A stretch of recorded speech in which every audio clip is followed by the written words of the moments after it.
Bienvenue sur Africa 24 dans cette nouvelle édition du Non-Stop Info. Au sommaire de l'actualité, la crise sociopolitique se poursuit en Guinée. À travers une manifestation ce lundi, l'opposition conteste les résultats des élections locales et les enseignants réclament un réajustement de salaire. Verdict du procès des faux médicaments au Bénin, 4 ans d'emprisonnement, une amende de 100 millions de francs CFA. C'est la peine infligée aux responsables des compagnies commerciales pharmaceutiques du Bénin. Et au Togo voisin, une grève entamée ce mardi paralyse les hôpitaux du pays. Les praticiens hospitaliers dénoncent le silence des autorités face à leur plateforme revendicative qui date de plusieurs années.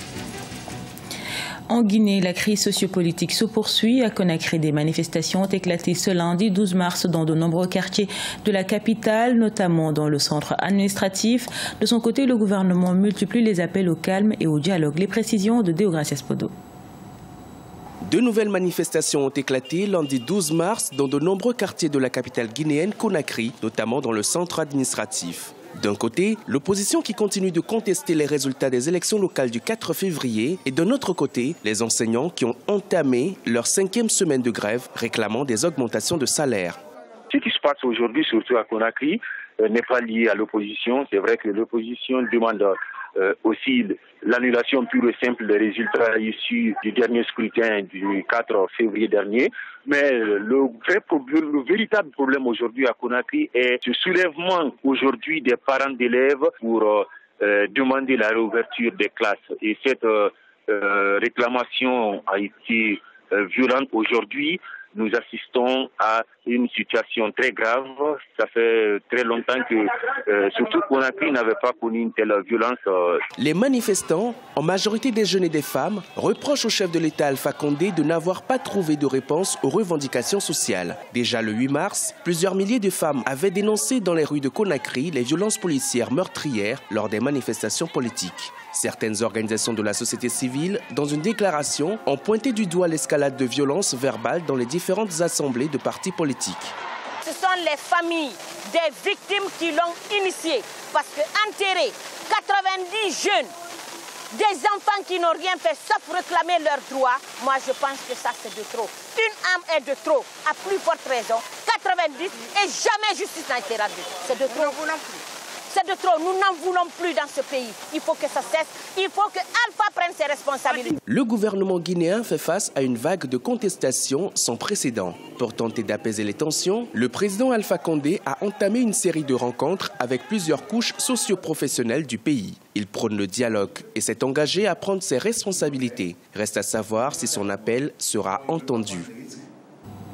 L'égalité dans l'héritage est un droit et non une faveur. Telle était la revendication des femmes tunisiennes lors d'une marche organisée ce 10 mars à Tunis. Pourtant prévue dans la constitution post-printemps arabe, cette disposition peine à être appliquée dans le code successoral du pays, souvent considéré comme un modèle d'avancement dans le droit des femmes. Acheté Duprat. C'est l'un des derniers bastions du patriarcat contre lequel les femmes tunisiennes ont foulé le pavé le samedi 10 mars. Organisée par plusieurs associations de défense des droits des femmes, cette marche dénonçait le manque d'égalité homme-femme sur la question de l'héritage, une question sur laquelle le droit tunisien avait déjà statué. Nous avons une constitution qui déclare que l'État est civil, mais tout le monde sait que notre peuple est musulman. Et nous ne voulons pas aller dans les réformes qui choqueraient le peuple tunisien. Mais il faut que nous disions que nous allons vers l'égalité entre hommes et femmes, dans tous les domaines. Une égalité qui peine à être appliquée dans le code successoral du pays, malgré la constitution post-printemps arabe qui pourtant prévoit l'égalité des genres face à l'héritage. Bien qu'une première proposition de loi ait été étudiée en 2016, les hommes héritent actuellement de manière systématique du double que les femmes. Si toutefois la révision du code successoral venait à être appliquée, elle pourrait présenter de nombreux avantages. D'abord, il pourrait contribuer à l'économie des femmes elles-mêmes parce que nous avons, par exemple, dans le sud du pays, dans les régions les plus pauvres, les femmes ne méritent pas du tout. Pour l'économie générale du pays, vous savez, les femmes, elles supportent l'économie du pays. Dans l'agriculture, par exemple, 90% des ouvriers sont des femmes et en même temps, elles ne méritent pas de la terre. Seulement 12% de femmes ont des terres. Vous voyez, elles travaillent la terre mais sans l'hériter du tout. La Tunisie s'avance néanmoins vers la fin du débat créé par le gouvernement afin de réformer les lois, directives et autres textes entravant les libertés des femmes. La Commission pour les libertés individuelles doit statuer sur la question d'ici juin 2018. 4 ans d'emprisonnement, c'est la peine infligée aux trafiquants de faux médicaments au Bénin. C'était ce mardi dans le cadre du 10 procès. Les condamnés devront également s'acquitter d'une amende de 100 millions de francs CFA. C'est le premier procès d'une telle envergure pour une affaire de trafic de faux médicaments. Il impliquait notamment un député, Mohamed Attao, toujours en cavale. On écoute à ce propos Maître Alao Sadikou, l'avocat de la défense.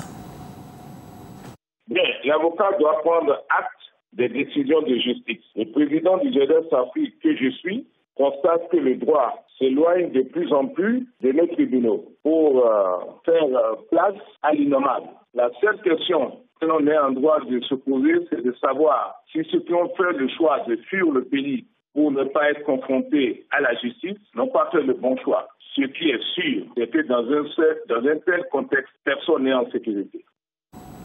Et les agents de santé du Togo voisin sont en grève sans service minimum depuis mardi 13 mars pour cause le silence des autorités face à leur plateforme de revendicative qui date de plusieurs années. Une décision qui pèse sur la santé des populations. Un reportage de notre correspondante MFA Kofi. Difficile de se faire soigner dans les hôpitaux publics du Togo. Le syndicat national des praticiens hospitaliers du Togo observe jusqu'à nouvel ordre une grève sèche. Les hôpitaux restent ouverts, mais la plupart des agents sont absents à leur poste. Aucun service des centres hospitaliers publics ne fonctionne, à l'exception de celui de l'hémodialyse et de la réanimation. Je suis venue à l'hôpital avec ma maman, mais nous n'avons pas obtenu gain de cause. Aucun agent n'était à son poste, nous n'avons vu aucun médecin. Je suis repartie telle que je suis venue. Moi, je suis venue à l'hôpital depuis 6 heures du matin. Ils ont refusé de nous ausculter. Mais je souffre sérieusement. Président Faure, s'il te plaît, fais quelque chose. Les femmes enceintes sont là-bas, les mères et leurs nouveau-nés aussi. Oh, Président Faure, je t'en prie, fais quelque chose. Par cette grève qualifiée de sèche, le syndicat national des praticiens hospitaliers du Togo dit passer à la vitesse supérieure suite au silence du gouvernement face à leurs revendications qui, pour la plupart, relèvent des meilleures conditions de travail. Tout dépendra du gouvernement. Si le gouvernement aujourd'hui nous appelle à négocier sur la plateforme de revendication que nous avons déposée, nous sommes disposés à étudier cet appel-là et à prendre les dispositions idoines en conséquence. Mais l'attitude du gouvernement qui est celle de ne pas répondre, de ne pas réagir, qui s'apparente à du mépris, est totalement rédhibitoire. C'est pour cela que nous avions décidé vraiment la mort dans l'âme d'opter pour cette grève sèche qui initialement n'était pas notre souhait.